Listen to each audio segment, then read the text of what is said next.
This Health Ranger Report Pandemic Podcast is brought to you by NaturalNews.com for uncensored reporting and HealthRangerStore.com for lab-tested preparedness supplies such as storable food, full-face medical masks, biostructured silver first aid gel, and iodine, only while supplies last. I was struck by a bombshell realization that I'll share with you here today about the coronavirus pandemic. It's very clear that China, which has been, of course, manipulating its numbers all along, has now decided to start dropping the daily infection and daily death numbers to create the narrative that they've got it under control and it's waning and the problem is solved and this whole thing is going away. This effort is a scam, and it's enabled by the fact that China ordered its local biotech companies to produce these tests that are faulty testing kits. Biotech companies were ordered by the government of China to create these clinical testing kits that can produce test results within a matter of hours instead of days, which is the normal genetic testing. These kits, according to sources that we've already cited, quoted from the South China Morning Post, doctors, frontline people, scientists, saying that these kits have a 50 to 70% false negative rate. A false negative is when the test falsely reports that someone is negative when they're actually positive for the virus. Just as a false positive means that they say you have it when you don't, a false negative means that the test says you don't have it when you do. So this is now causing half or more of infections to be missed, but it's allowing the Chinese government to say that the infection rate is dropping, that the number of people infected keeps falling, or I should say the rate of increase is lower and lower each day, according to China. This is how they're accomplishing that. Faulty test kits. These kits were rushed to market in 2 to 3 weeks, where normally they would take 2 to 3 years to undergo scientific validation, in-house testing, clinical testing, but none of that is needed anymore, I guess, because China wants to show lower numbers. So this is how you do it. I was joking with a colleague of mine at the lab. We're running, of course, experiments on glyphosate and things like that, food contaminants. And I was joking that we should get in the business of selling faulty test kits to China because apparently there's very high demand for that. So we should have a 1-minute test kit that produces a 99% false positive, and that would be the most popular kit in China because China, the government would be able to say, look, we've almost got this thing solved. There's almost no one testing positive. So just another example of totally fake biotech science being pushed by a corrupt government to produce complete falsehoods, propaganda spin, to deceive the public and deceive the world. But the ultimate goal for them is to be able to reopen China to tourism and to have all the factories running again so they can resume production and exports, which is the heart of their economy. So think about this. China is going to cover up the infection now so they can reopen their country to tourism. They're going to put political pressure on other countries to reopen flights to China by saying, see, we don't have any more infections. It's almost zero. Reopen your flights. Any country foolish enough to believe that and fall for it is going to be then resuming flights and importing infected Chinese people into their own country, which will, of course, spread the pandemic. It's insane. And even having people go back to work at all the factories like the Apple Foxconn factory, they're going to spread the virus at the factory. The whole Wuhan region, there are still infections raging. They're burning thousands of bodies a day in the crematoriums. This is nowhere near over. In fact, it hasn't even peaked. It's probably not going to peak until March or perhaps even later. It's nowhere near peaking. But instead of solving the problem, they're just going to pretend it's not there and say, everybody go back to work. In fact, President Xi has now condemned some of the regional governors, or whatever their title is, saying that they cracked down too hard on with the quarantines and they caused too much economic damage. This is the president now saying this. Well, I remember 2 weeks ago, wasn't he saying that any person who doesn't follow the quarantine is going to be strung up and, like nailed to the cross of history or something? It's like, what? Now all of a sudden, you crack down too hard? See, the problem is China is about to suffer a massive economic collapse because of this pandemic. No one is acknowledging it. Almost no one's talking about it. A few people are, those of us in the independent media. China is now facing a desperate situation. They're going to have to send people back to work, even if many of them die. This is now a kamikaze economy in China, or a suicide economy. They're going to have to reopen the factories, even if the pandemic is spreading, even if people just drop dead on the factory floor. China has done the math. They've already figured, well, they're going to lose 10 to 15, maybe 17% of the population. But the other 83 will live, and they'll be able to continue running the factories. And I think China has now made the decision that they would rather see 17 out of 100 people die than to see their economy implode to the point where it might even threaten their political power. And so now the cover-up is underway.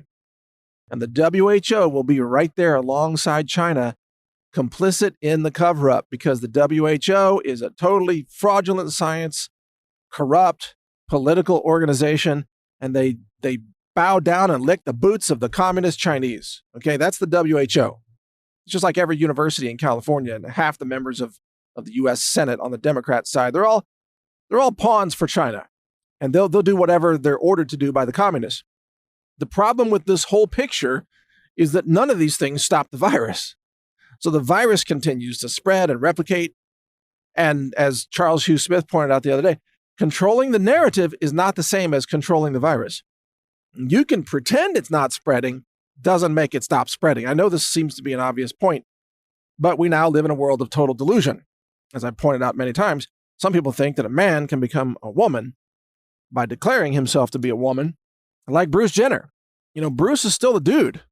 You do a genetic test on Bruce, he's still a male. He's still got XY chromosomes, just like you do a genetic test on someone infected with coronavirus, they still have the coronavirus. Just because the Chinese communist government says they didn't make the virus go away. In the same way that Bruce Jenner didn't turn into a woman by cross-dressing or whatever he does. I mean, it's up to him. He can do whatever he wants, but don't make me bow down and accept your total falsehood. You're not a woman. You're a dude pretending to be a woman. So infected people, they can pretend not to be infected. Doesn't make them not infected. They're still infected. Again, I apologize for the fact that this should seem abundantly obvious to any intelligent person, but we live in a world of total delusion, so it's worth, emphasizing this particular point. The bottom line is, this delusion of China, I'm not sure how many other countries are going to go along with it. So will Japan lie about the number of infections? I don't know. I mean, every country has some amount of tourism. Every country wants people to keep visiting. If China just decides we're not going to report any more cases and just fudge the numbers, then what's to stop Japan from doing the same thing? Or Hong Kong or Singapore or Korea or the United States for that matter. At some point, maybe the USA, the CDC just says, you know what? We're just going to pretend that this whole thing's under control. And then when people get sick, we'll just say, they must have the seasonal flu. We'll tell them to go get a vaccine shot. I mean, if everybody pretends, it doesn't make the virus go away, but it sure sets the narrative of the lying media that can say, it's been conquered. Whole thing solved. The communists beat the virus. That'll be the front page headline of the New York Times, bragging about how effective the communists are. But of course, it's total nonsense.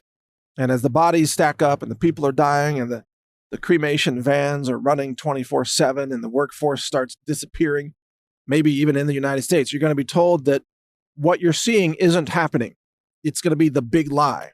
When your colleagues don't show up and you find out they're dead, you're going to be told, no, what colleague? There was never anybody there in that desk next to you. That cubicle was never occupied. What are you talking about? You're fake news if you think that people are disappearing and dying. You must have a false memory, they'll say. And they'll gaslight you the whole way. They just gaslight the crap out of you. Say, what colleagues? You didn't have any colleagues. There was nobody here. That's what this is coming to. That's the world today. I mean, after all, they said the Russians stole the election. Same gaslighting.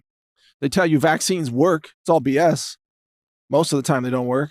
They tell you that natural medicine isn't medicine. Of course it's medicine. They just don't want to believe it or embrace it. It's all gaslighting. So a lot of interesting news is coming.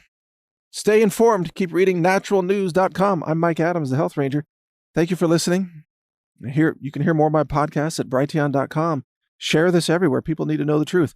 The big cover-up has begun. When it comes to prepping, you not only need good products that can help keep you alive, awake, aware, and nourished during difficult times, you also need products you can trust. At the Health Ranger store, we do extensive laboratory testing using an in-house lab that's ISO accredited. It's inspected, it's audited. It's a 2-year process to even get that accreditation. We use multiple mass spec instruments, state-of-the-art science. I'm a published science author as well and a patent holder on several technologies, some of which we use variations of in our lab.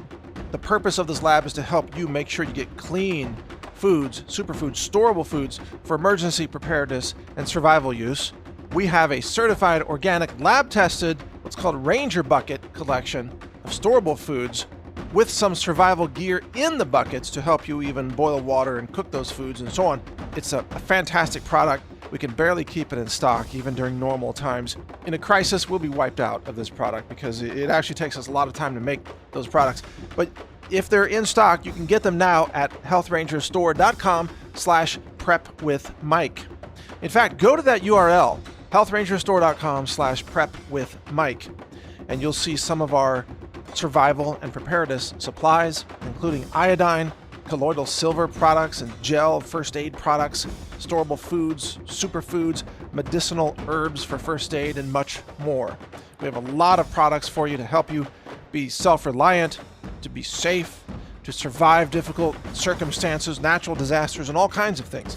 If you want to get prepared, do it with us at the Health Ranger store so that you know you're getting safe, clean, laboratory-verified preparedness foods, supplements, and other related products.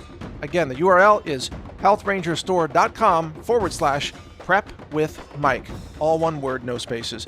Prep with Mike. I'm Mike Adams. Thank you for your support. Thank you for watching. If you want to support our mission, visit us at healthrangerstore.com for the world's largest selection of lab-verified superfood and nutritional products for healthy living. It's at healthrangerstore.com.